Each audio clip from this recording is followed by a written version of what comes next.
ದೊಡ್ಡವರಿಗೆ ಮತ್ತೆ ಮಕ್ಕಳಿಗೆ ಎಲ್ಲರಿಗೂ ಇಷ್ಟ ಆಗುವಂತಹ ಡ್ರೈ ಜಾಮೂನ್ ಅನ್ನ ಹೇಗ್ ಮಾಡೋದು ಅಂತ ಹೇಳ್ಕೊಡ್ತಾ ಇದ್ದೀನಿ. ಮನೆಗೆ ಯಾರಾದ್ರೂ ಸಡನ್ ಆಗಿ ಗೆಸ್ಟ್ ಬಂದಾಗ ನೀವು ಈ ರೀತಿ ಡ್ರೈ ಜಾಮೂನ್ ಅನ್ನ ಮಾಡಿ ಕೊಡ್ಬೋದು.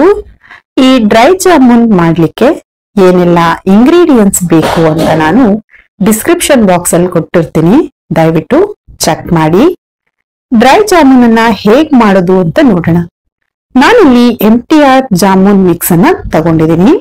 ನೀವು ಯಾವ ಬ್ರ್ಯಾಂಡ್ ನ ಜಾಮೂನ್ ಮಿಕ್ಸ್ ಅನ್ನು ಕೂಡ ಯೂಸ್ ಮಾಡಬಹುದು.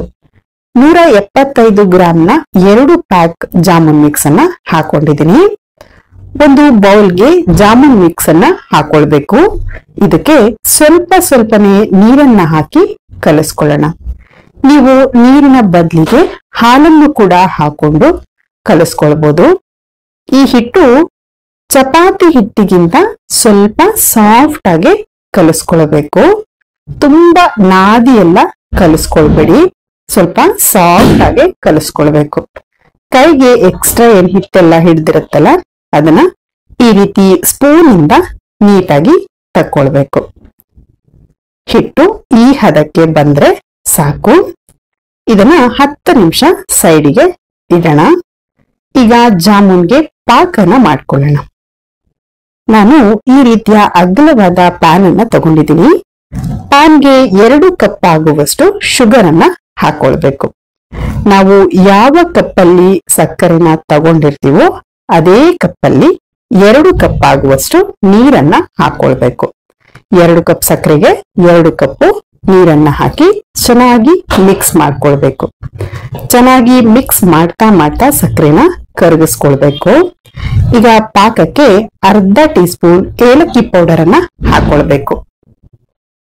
ನಿಮ್ ಹತ್ರ ಏಲಕ್ಕಿ ಪುಡಿ ಇಲ್ಲ ಅಂದ್ರೆ ಇಡೀ ಏಲಕ್ಕಿನೂ ಕೂಡ ಹಾಕೊಳ್ಬಹುದು. ಏಲಕ್ಕಿ ಹಾಕೋದ್ರಿಂದ ಡ್ರೈ ಜಾಮೂನ್ಗೆ ಒಂದೊಳ್ಳೆ ಫ್ಲೇವರ್ ಬರುತ್ತೆ. ಏಲಕ್ಕಿ ಪೌಡರ್ನ ಹಾಕಿ ಚೆನ್ನಾಗಿ ಮಿಕ್ಸ್ ಮಾಡ್ಕೊಳ್ಬೇಕು. ಸಕ್ಕರೆಯನ್ನ ಫುಲ್ ಕರಗಿ ಪಾಕ ಚೆನ್ನಾಗಿ ಕುದಿ ಬರ್ಬೇಕು.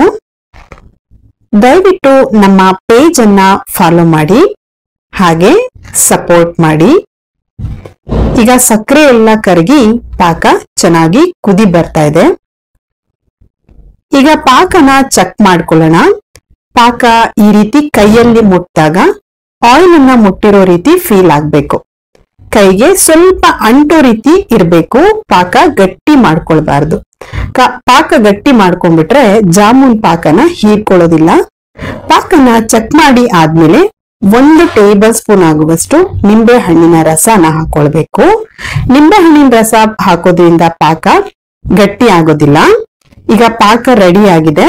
ಜಾಮೂನನ್ನ ಮಾಡ್ಕೊಳ್ಳೋಣ.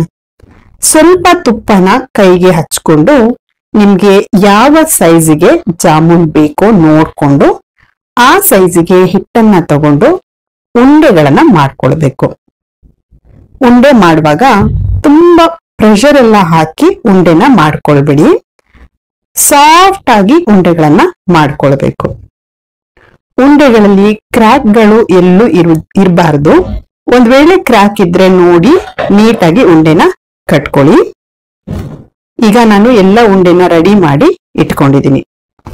ಈಗ ಆಯಿಲ್ ಅನ್ನ ಬಿಸಿ ಮಾಡ್ಲಿಕ್ಕೆ ಇಟ್ಕೊಂಡು ಬಿಸಿ ಆಗಿರೋ ಆಯಿಲ್ಗೆ ರೆಡಿ ಮಾಡ್ಕೊಂಡಿರೋ ಜಾಮೂನ್ ಅನ್ನ ಒಂದೊಂದಾಗಿ ಬಿಟ್ಕೊಳ್ಬೇಕು. ಗ್ಯಾಸ್ ಅನ್ನ ಮೀಡಿಯಂ ಫ್ಲೇಮ್ ಅಲ್ಲೇ ಇಟ್ಟು ಜಾಮೂನ್ ಅನ್ನ ಬೇಯಿಸ್ಕೊಳ್ಬೇಕು.